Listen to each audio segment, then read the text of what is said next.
Hello friends, welcome to our YouTube channel NCERT learners. और मैं हूं गौरांग और आज की इस वीडियो में हम पढ़ने वाले हैं क्लास 8 साइंस का chapter number 4 combustion and flame. इससे पहले हमने आप लोगों के लिए कुछ वीडियो और बनाई थी जिसमें हमने इस चैप्टर के कुछ टॉपिक समझ लिए थे। आज की इस वीडियो में हम नेक्स्ट टॉपिक कंटिन्यू करने जा रहे हैं जिसका नाम है व्हाट इज फ्लेम। तो फ्लेम क्या होता है? अगर आपने मेरी बाकी वीडियोज नहीं देखी है इस चैप्टर की तो आपको उनका लिंक डिस्क्रिप्शन बॉक्स में मिल जाएगा और डायरेक्ट आप हमारे चैनल पे इसी जाकर उन वीडियोज को देख सकते हैं। तो चलिए शुरुआत करते हैं हमारे चैप्टर नंबर 4 की combustion and flame. Topic 4.4 flame. ठीक है, फ्लेम होता क्या है? ठीक है, so observe an LPG flame. Can you tell the colour of the flame? अब आप एक काम कीजिए, अब आप आपके घर में एलपीजी की ज्यादा गैस लग रही होती है, तो वो जो किचन वगैरह में गैस लग रही होती है, आप उस एलपीजी फ्लेम को देख के आइए। ठीक है, फिर आप ये बताइए कि आप उस फ्लेम का कलर बता सकते हैं। जैसे आपने देखा होगा कि इस वाले फ्लेम का ऐसा कलर होता है। ठीक है, जो आपके घर में किचन में जनरली फ्लेम चलता है उसका कलर कैसा होता है? ब्लू टाइप का होता है। Recall your experience of burning A magnesium ribbon in class 7। अब आप याद कीजिए जब आपने मैग्नीशियम रिबन को जलाया था तो उसका कैसा कलर था? उसमें आपको याद होगा तो बिल्कुल ब्राइट सा कलर, व्हाइट सा कलर है, चमकती हुई कोई चीज अचानक से जल रही हो, आपको ऐसा दिखा था उस टाइम, है ना? If you do not have the experience of burning the remaining items in table 4.2 you can do that now. अगर आपने इन सब चीजों को देखिए, आपको यहाँ टेबल 4.2 में कुछ मटेरियल्स दिए हैं, अगर आपने इन सबको आज तक जला के नहीं देखा है तो आप क्या कर सकते हैं, आप इन्हें घर पे आज भी जला के देख सकते हैं। ठीक है, कैंडल कैंडल हमें क्या करती है? यहाँ पे पहले हम टेबल को भी फिल कर लेते हैं। तो क्या कैंडल फ्लेम बनाती है या फिर नहीं बनाती? फ्लेम मतलब मैं आपको बताता हूँ, फ्लेम क्या होता है, जब कोई भी ऐसी चीज जब वो जलती है तो जिसमें वो ऊपर की साइड इस तरीके से देखिए, आपको फिगर 4.9 में दिखाया गया है, इस तरीके से अब उसमें हीट छोड़ती है वो, और ऊपर से ये जो आपको ब्राइट कलर की जो आपको दिखाई दे रही है इसे हम फ्लेम कहते हैं। ठीक है, जब भी कोई भी आपका फ्लेम, जब कोई भी आपका ऐसा फ्यूल जब इस तरीके से जलते हुए कोई टाइप की लाइट ऊपर से इस तरीके से बनाएगा तो उसे हम फ्लेम कहते हैं। ठीक है, सो कैंडल जो है, हमने देखा है कैंडल के ऊपर लाइट इस तरीके से जलती है तो वो फ्लेम हो गई, फ्लेम बनाती है हमारी। मैग्नीशियम भी हमारा फ्लेम बनाती है। ठीक है, जिसमें भी हमें लाइट दिखती है इस तरीके से उसे हम फ्लेम कहते हैं। मैग्नीशियम भी बनाती है। कॉम्फर कॉम्फर मतलब कैम्फर, मतलब मैं आपको बताता हूँ, कपूर कहते हैं ना हम, कपूर, तो कपूर को हम इंग्लिश में कैम्फर कहते हैं। तो कैम्फर भी हमारा ही बनाता है। ठीक है, कैम्फर में भी फ्लेम बनता है। कैरोसिन स्टोव में भी हमारा बनता है। लेकिन चारकोल जो होता है, चारकोल में हमारा फ्लेम नहीं बनता है। ठीक है, चारकोल में हमारा फ्लेम नहीं बनता। चारकोल में नीचे ही अंदर अंदर अग्नि सी दिखाई देती है, आग सी दिखाई देती रहती है, लेकिन वो फ्लेम नहीं बनाता। ठीक है, चारकोल डायरेक्ट इस तरीके से नहीं जलता। ठीक है, चलिए, सो यहाँ पे हमें कलर्स ऑफ कैंडल फ्लेम दिखाया गया है। ठीक है, ये देखिए हमारा नॉर्मल हमने कैंडल फ्लेम को जलाया तो उसमें ऐसा कलर आया लाइट का, येलो, ब्राउनिश, ऑरेंज टाइप इस तरीके से। और वही हमने जब ये फ्लेम वाला किचन स्टोव पर जलाया तो हम देख सकते हैं, देखिए इस पे कैसा कलर आया, इस पे ब्लू कलर का आया। तो ये फ्यूल की ही चेंजिंग की वजह से होता है। ठीक है, record your observations and mention whether on burning the material forms a flame और नॉट। अब आपको क्या करना है, अब आपने जो भी observation candle, magnesium, camphor, kerosene stove और चारकोल को करके देखिए, उन्हीं अब जो ऑब्जर्वेशंस को आपको यहाँ पे लिख देना है कि फ्लेम बनाती हैं या नहीं बनाती हैं। ठीक है, जैसे कि हमारा इसका भी आंसर यस है ना, यस हो गया हमारा इसका आंसर। ठीक है, ओके, इसका आंसर हमारा यस हो गया, मैं फिल कर देता हूँ आपके लिए। ठीक है,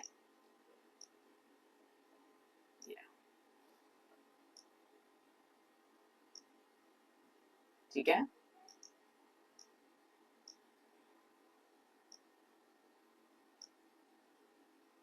चारकोल पे यस नहीं आएगा यहाँ।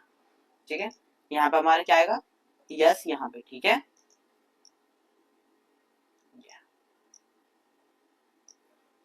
ओके, चलिए यहाँ पे बाई रह गया है, चलिए छोड़िए इसे।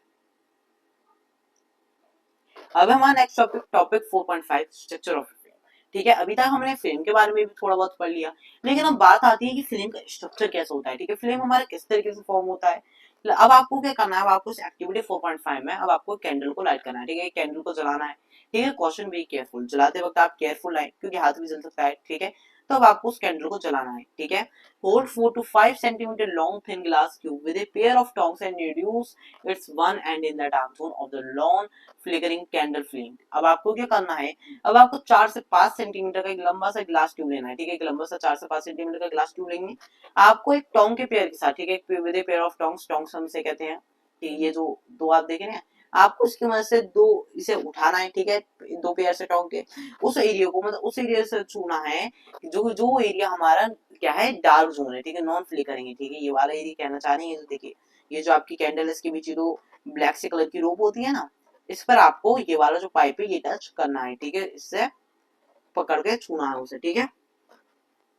Bring a lighted candle matchstick near the other and of the glass tube. अब आपको क्या करना है, अब आपने एक एंड तो यहाँ पर डाल दिया, ठीक है, इसमें कैंडल के नॉन उस पर डाल दिया, ठीक है, जो चल नहीं रहा था वो वाली में तो काला हो रहा था, ठीक है, नॉन फ्लिकरिंग वाली एरिया पे डाल दिया। अब जो दूसरा आपका जो एंड है उस पर क्या करना है आपको, एक आपको मैच स्टिक को जलाना है और आपको उसके पास लाना है, ठीक है। फिर क्या होगा आप देखेंगे, do you see flame caught at this end of the glass tube after revive.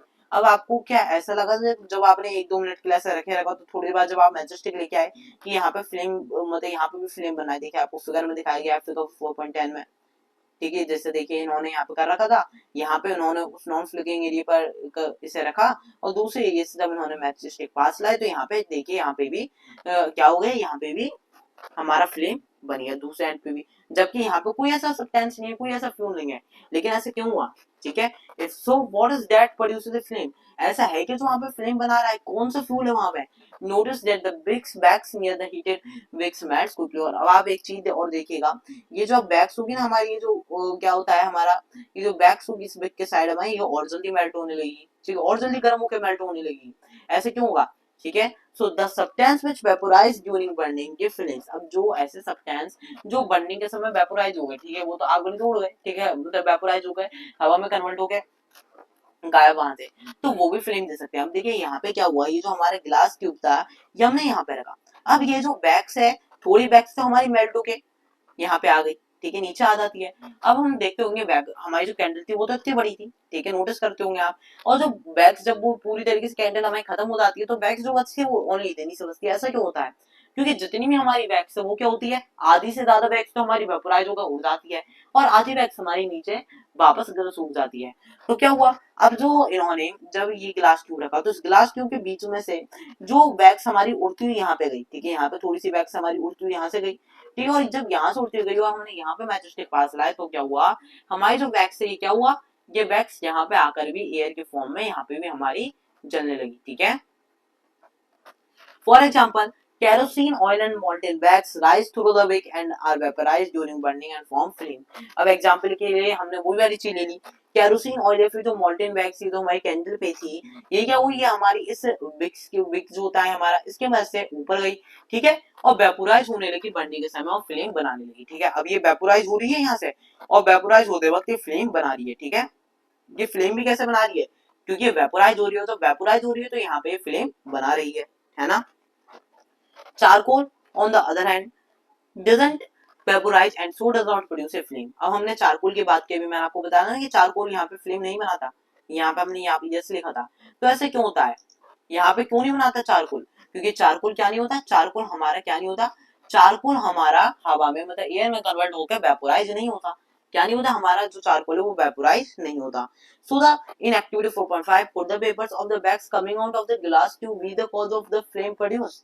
अब बात आती है जो हमने एक्टिविटी 4.5 की, इसमें क्या ये रीजन हो सकता है, अभी जो हमारे यहाँ पे जो फ्लेम जला, क्या इसका ये रीजन हो सकता है, ये जो वैक्स हमारी जो उड़ के आ रही थी वेपोराइज होके, क्या पता है ग्लास ट्यूब से इधर आके इधर फ्लेम बना लिया उसने, तो इसका रीजन यही है, ठीक है। सो क्यों बना यहाँ पे फ्लेम, क्योंकि यहाँ पे जो यहाँ वाली बैग्स थी हमारी, ये क्या हुई, हमारी उड़ के यहाँ पे ग्लास ट्यूब को पार करके हमारी कहाँ पे आ गई, इस ग्लास ट्यूब के दूसरे एंड पर आ गई, और यहाँ पे इसने क्या किया, यहाँ पे इसने अपना फ्लेम बना लिया, ठीक है। चलिए यहाँ पर फिगर 4.11 में दिखाया गया है, ठीक है, अभी हम पढ़ेंगे इसे। When the candle flame is steady, introduce a glass clean plate slide into the luminous zone of the flame। ठीक है, अब आपको क्या करना है, जब आपको जो कैंडल का फ्लेम है पूरी तरीके से तैयार हो, मतलब आपने जैसे दोबारा कैंडल आपको उस तरीके से यहाँ पर सीधी करके जला देनी है, ठीक है।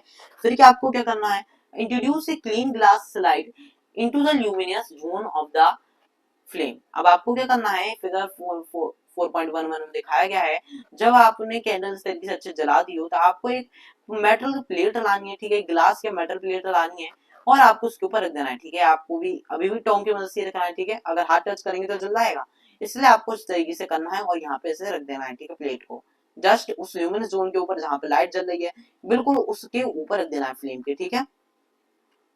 Hold it with a pair of tongs for about 10 second, तो 10 सेकंड तक आपको इन दोनों के पेयर से, आपको टोंग्स के पेयर से आपको उसे पकड़े रखना है। देन मूव इट, और फिर उसे एक साथ रिमूव कर देना है। व्हाट डू यू ऑब्जर्व, अब आप क्या ऑब्जर्व करेंगे? A circular blackish ring is formed on the glass plate slide, ठीक है। अब आप क्या देखेंगे, एक सर्कुलर टाइप का जो होगा, एक सर्कुलर टाइप की ब्लैकिश रिंग जो होगी वो आपकी ग्लास प्लेट और स्लाइड पर फॉर्म हो जाएगी।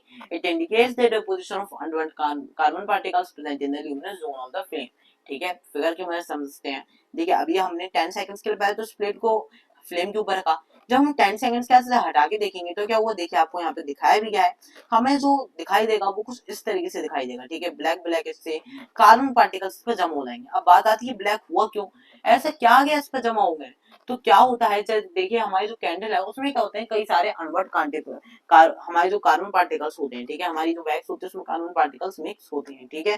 तो क्या हुआ, जितने भी हमारे कार्बन पार्टिकल्स जल नहीं पाए, ठीक है, जितने भी हमारे कार्बन पार्टिकल्स जल नहीं पाए वो उसके ऊपर आकर डिपोजिट हो गए, ठीक है। ल्यूमिनस जोन ऑफ, वो कहाँ पे प्रेजेंट होते हैं, वो हमारे luminous zone of the flame में प्रेजेंट होते हैं। कहाँ पे, luminous zone of the flame में प्रेजेंट होते हैं, जहाँ पे हमारी जो फायर जल रही होती है यहीं पर वो कार्बन पार्टिकल्स प्रेजेंट होते हैं। और जब हमने इसे प्लेट के ऊपर रखा तो जितने भी वो कार्बन पार्टिकल्स थे वो कहाँ पे इकट्ठा हो गए, वो हमारी प्लेट पे इकट्ठा हो गए, ठीक है, इस प्लेट पे इकट्ठा हो गए। तो उससे क्या हुआ, जितने भी कार्बन पार्टिकल्स हमारी प्लेट पे इकट्ठा हो गए और हमें वो ब्लैक ब्लैक दिखाई देने लगा, ठीक है। अब अगली एक्टिविटी क्या है, hold a thin long copper wire just inside the non-luminous zone of the flame for about 30 seconds। अब आपको एक thin long wire copper wire, ठीक है, इतना लंबा आपको जो पतल से कॉपर वायर आपको फ्लेम के ऊपर 30 सेकंड्स के लिए रखना है, ठीक है।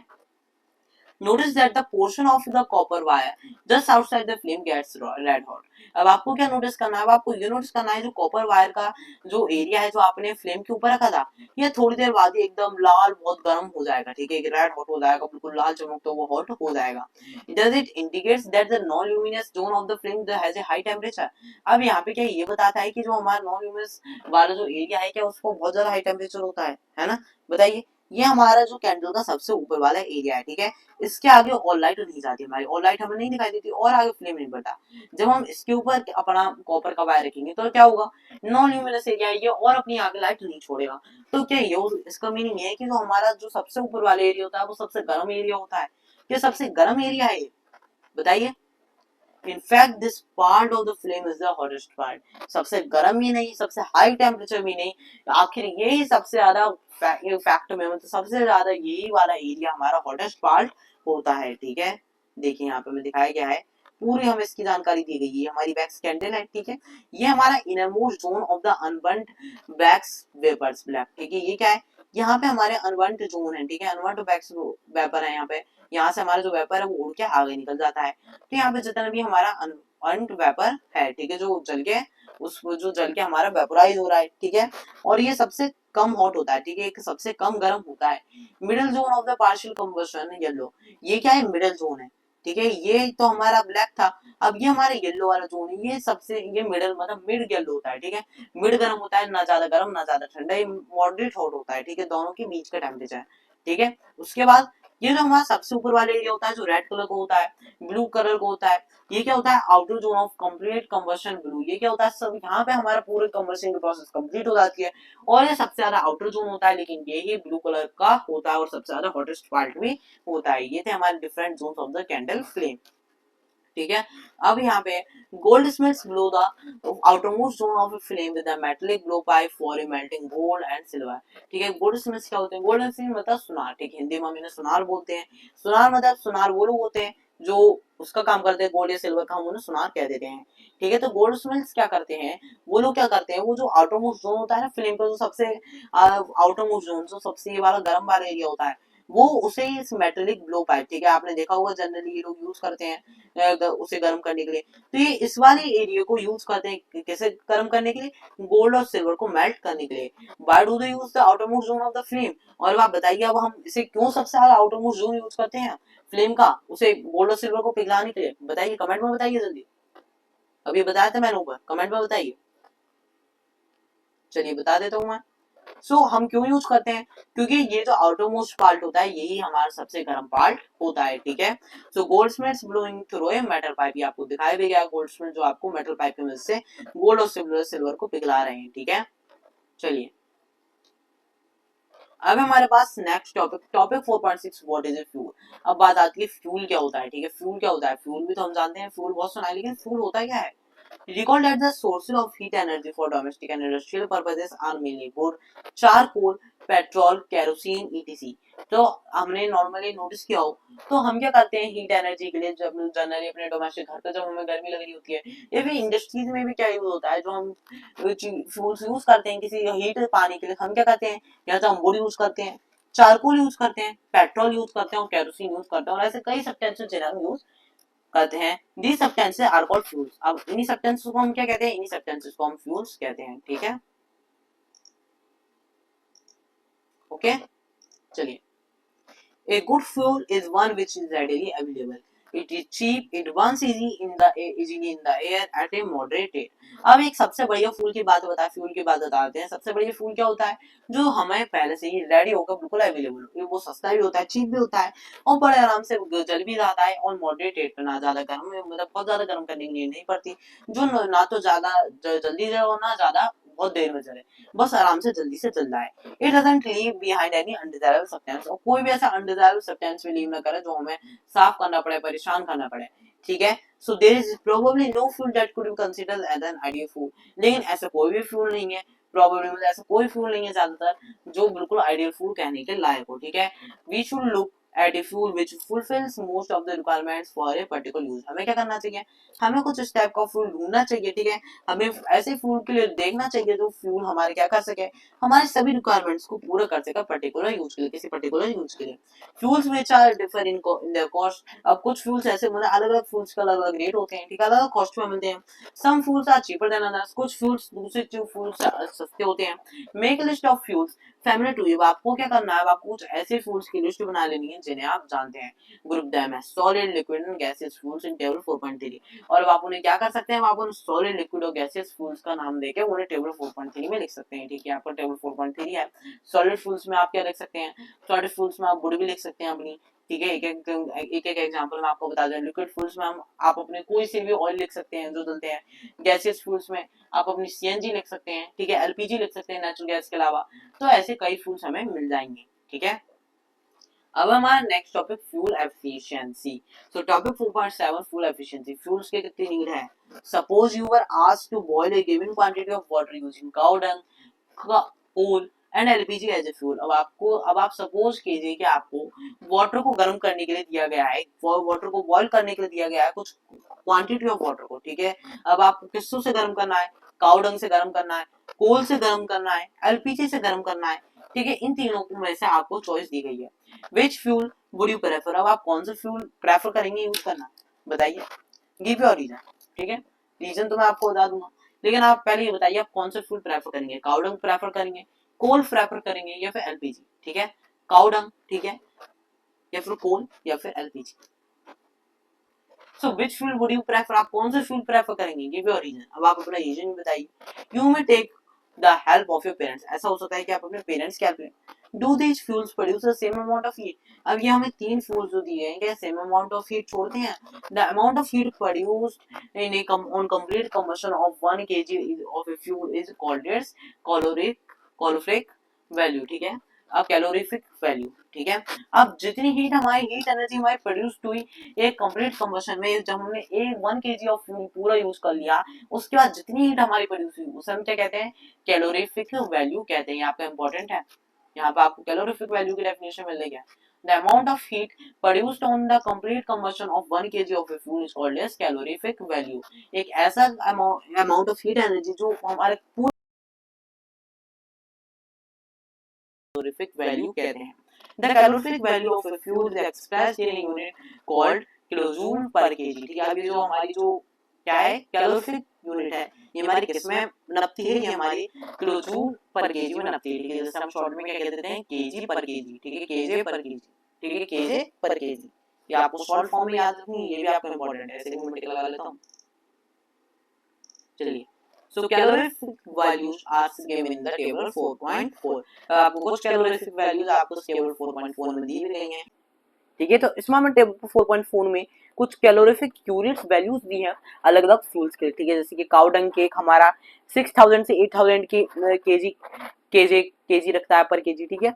वुड हमारा 17,000 से 22,000 तक रखता है, ठीक है। कोल हमारा 25,000 से 33,000 कैलोरीफिक वैल्यू होती है उसकी। पेट्रोल की हमारी 45,000 हो गई, केरोसिन की भी हमारी 45,000 हो गई, डीजल की भी 45,000, मीथेन की हमारी और ज्यादा होती है 50,000, सीएनजी की भी 50,000 होती है, और एलपीजी की तो हमारी 55,000 होती है। और अगर हम बायोगैस की बात करें तो बायोगैस की हमारी 35,000 टू 40,000 होती है, ठीक है। और अगर हाइड्रोजन की बात करें तो हाइड्रोजन में सबसे ज्यादा होती है, कितनी, पूरी 1,50,000 सबसे ज्यादा हमारी हाइड्रोजन में पाई जाती है कैलोरीफिक वैल्यू, ठीक है। चलिए, सो अब हमारे पास next topic, burning of fuels led to harmful products, ठीक है। अब हम किसी भी चीज को बर्न करते हैं तो हम जानते हैं कि उससे पॉल्यूशन बनता है, ठीक है। तो इसी तरीके से अगर हम किसी भी फ्यूल को बर्न करते हैं तो वो हमारे हार्मफुल प्रोडक्ट्स भी देता है, जैसे कि the increasing fuel consumption has harmful effect on the environment. अब ये जितना हम प्रोडक्ट्स, मतलब हम जितना इन फ्यूल्स का जला रहे हैं, यूज कर रहे हैं, ये क्या कर रहे हैं, हमारे एनवायरनमेंट पर हार्मफुल इफेक्ट्स डाल रहे हैं। Carbon fuels like would, coal, petroleum release unwanted carbon gas, unwanted carbon particles. These fun particles are dangerous pollutants causing respiratory disease such as asthma, ठीक है, अस्थमा, ठीक है। तो अब क्या होता है, ये जो कार्बन फ्यूल्स जैसे कि हमारी वुड हो गई, कोल हो गई, पेट्रोलियम हो गया, ये क्या करते हैं, इनमें जब हम इन्हें जलाते हैं तो क्या होता है, कुछ अनवांटेड कार्बन पार्टिकल्स होते हैं जो क्या होते हैं, जो खुले रह जाते हैं, क्या होते हैं, वो खुले रह जाते हैं, मतलब बिना जले वो आगे की तरफ निकल जाते हैं, ठीक है। एक तरीके से वो अनवांटेड रह जाते हैं, बिना चले वो हमारी एयर में डिजोल्व हो जाते हैं, ठीक है, मिक्स हो जाते हैं। और क्या करते हैं, ये फाइन पार्टिकल्स जब हमारी एयर में मिल गए तो क्या होता है, ये हमारी डेंजरस पोल्यूटेंट्स होते हैं जो क्या करते हैं, ये रेस्पिरेटरी डिजीज को कॉज करते हैं, जैसे कि हमारी अस्थमा हो गई, ठीक है। तो ये हमारी जो जितने भी कार्बन फ्यूल्स होगा, हमारी वुड हो गई, कोल हो गई, पेट्रोलियम, इन्हें जलाना बहुत ज्यादा हार्मफुल भी रहता है, ठीक है। अब हम सेकंड पॉइंट को करने से पहले ये छोटी सी केस स्टडी पढ़ लेते हैं जो वुड के बारे में। For centuries wood was used as domesticated and industrial fuel. तो जैसे कि हम जानते हैं कि काफी समय से हमारी जो वुड है ये किस चीज के लिए हम यूज कर रहे हैं, हम अपने डोमेस्टिक मतलब घर के पर्पज से भी यूज कर रहे हैं, इंडस्ट्रियल फ्यूल के पर्पज से भी यूज कर रहे हैं, इंडस्ट्री में भी यूज की जा रही है ना। But now it has been replaced by coal and other fuels like LPG. लेकिन अगर हम आज की बात करें तो आज ही धीरे करके आप कोल के द्वारा रिप्लेस करी जा रही है, कोल और अलग अलग फ्यूल से, जैसे कि हमारी एलपीजी हो गई। अब लोग वुड की जगह क्या यूज कर रहे हैं, एलपीजी यूज कर रहे हैं, सीएनजी यूज कर रहे हैं, क्या यूज कर रहे हैं, कोल यूज कर रहे हैं, पेट्रोलियम यूज कर रहे हैं, ऐसे अलग अलग टाइप के हम फ्यूल्स यूज कर रहे हैं। In many rural parts of our country, people still use wood as a fuel because of its easy availability and low cost. लेकिन कई पार्ट में हमारे कंट्री के लोग आज भी वुड को यूज करते हैं, वुड वाले फ्यूल को। क्यों? क्योंकि ये बहुत ज्यादा इजीली अवेलेबल रहता है, कहीं से भी आप इसे ले सकते हैं और बहुत लो कॉस्ट में भी हमें मिल जाता है। However, burning of wood gives us a lot of smoke which is very harmful for human beings. लेकिन अब जितनी इसके एडवांटेजेस हैं, इजीली अवेलेबल और लो कॉस्ट है, लेकिन इसके अलावा इसके बहुत सारे डिसएडवांटेजेस भी हैं। जैसे कि ये क्या करता है, ये बहुत सारा स्मोक छोड़ता है और जो ह्यूमन बींग्स के हार्मफुल होता है। आपने देखा भी होगा, जब हम लकड़ी को जलाते हैं तो क्या होता है, पहले तो वो आग पकड़ती है, फिर जब वो बुझती है तो क्या होता है, वो बहुत ज्यादा स्मोक कर देती है, धुआं करती है ना। इट कॉजेस रेस्पिरेटरी प्रॉब्लम्स, इस तरीके से भी रेस्पिरेटरी प्रॉब्लम्स होती हैं, हमारी बॉडी में प्रॉब्लम्स होती हैं। Also trees provide us with useful substances which are lost when wood is used as a fuel। अब क्या होता है, जैसे कि ट्रीज हो गए हमारे, ये क्या करते हैं, ये भी हमें यूजफुल सब्सटेंस देते हैं, ठीक है। अब ये जो वुड आ रही है हमें ट्रीज ही तो मिल रही है, जब हम और ट्रीज को जब हम काट रहे हैं तो हमें वुड मिल रही है ना। हम ट्रीज को काट के तो वुड ले रहे हैं, और वहीं जब हम ट्रीज को काट रहे हैं उससे हम अपने ट्रीज को भी कम कर रहे हैं, और ट्रीज हमें ऑक्सीजन भी प्रोवाइड कर रहे हैं, वुड भी प्रोवाइड कर रहे हैं। तो इस तरीके से हमारी ट्रीज भी कम होते जा रहे हैं और हमारे एनवायरनमेंट पर बहुत गलत इफेक्ट पड़ रहा है, ठीक है। Moreover, cutting of trees leads to deforestation which is quite harmful to the environment as you learned in class 7। अब इसी तरीके से जब ट्रीज को काटा जाता है तो डिफॉरेस्टेशन का कॉज बनता है, ठीक है, डिफॉरेस्टेशन होने लग जाता है जो थोड़ा बहुत मतलब काफी हद तक हार्मफुल है हमारे इन्वायरमेंट के लिए, जैसे कि हमने क्लास 7 में भी पढ़ रखा है, ठीक है। आपने पढ़ रखा है ना आपने। चलिए, अब है हमारा सेकंड पॉइंट, ठीक है, वहीं में हम चलते हैं वापस कि किस तरीके से हमें नुकसान पहुंचा रहा है। So incomplete combustion of these fuels give carbon monoxide gas. जब इनका अच्छी तरीके से कंबशन नहीं होता, ठीक है, अच्छे तरीके से मतलब पूरी तरीके से ये जो पार्टिकल्स हैं पूरी तरीके से नहीं जलते, तो क्या होता है, ये डेंजरस पॉल्यूटेंट्स के फॉर्म ले लेते हैं और क्या कहते हैं, रेस्पिरेटरी डिसीज कॉज करते हैं। अच्छा एक मिनट, हाँ ये क्या करते हैं, ये मैं गलती से स्टार्टिंग में पहुंच गया था। So incomplete combustion of these fuels gives carbon monoxide gas, it is a very poisonous gas. ये क्या करते हैं, ये जो इनकम्प्लीट कंबशन जब होता है इन फ्यूल्स का, जब ये अच्छे से नहीं जलते तो क्या छोड़ते हैं, कार्बन मोनोऑक्साइड गैस छोड़ते हैं। कौन सी गैस छोड़ते हैं, कार्बन मोनोऑक्साइड गैस छोड़ते हैं। ये क्या है, ये बहुत ही वेरी पॉइजनस गैस है, ठीक है। It is dangerous to burn coal in a close room, इसलिए बहुत ज्यादा डेंजरस होता है कोल को जलाना एक क्लोज्ड रूम में। The carbon monoxide gas can kill the person sleeping in that room, ठीक है। क्योंकि ये जो कार्बन मोनोऑक्साइड गैस कोल से निकलती है उस टाइम क्या होता है, ये उन लोगों को मार भी सकती है जो लोग उस कमरे में सो रहे हैं, बंद कमरे में सो रहे हैं, ठीक है। देखिए बूजो भी क्या कहता है, Oh, so that is why we are advised to not to sleep in a room with burning or smoldering coal fire in it। इसलिए हमें क्या, बूजो भी बता रहा है इस समय के, इसलिए ही ऐसा हमें एडवाइस किया जाता है कि हम ऐसे रूम में नहीं सोना चाहिए जहाँ पे कोल बर्न हो रहा है, फिर स्मोल्डरिंग हो रही है, मतलब वहाँ पे कोल जल के धुआं वगैरह निकल रहा है, ठीक है, तो हमें ऐसे एरिया में नहीं सोना चाहिए, ठीक है। अब हमारा third point, conversion and move of most fuel releases carbon dioxide in the environment. अब जब हम कई फ्यूल्स को जलाते हैं, कन्वर्शन होता है उनका, तो क्या होता है उस टाइम कार्बन डाइऑक्साइड गैस भी ज्यादातर फ्यूल्स रिलीज करते हैं, ठीक है, एनवायरनमेंट है। Increase concentration of carbon dioxide gas in the air is believe to be global warming, ठीक है। अब जब ये कार्बन डाइऑक्साइड की लिमिट बढ़ेगी हमारी एयर में, तो क्या होगा, ग्लोबल वार्मिंग बढ़ेगी। पढ़ रखा है ना हमने कि ग्रीन हाउस गैस होती है कार्बन डाइऑक्साइड, आपने 7th में उस एसएसटी में भी पढ़ा होगा, सोशल साइंस में, ठीक है, ज्योग्राफी में पढ़ा होगा, लेयर्स ऑफ अर्थ वाले चैप्टर में।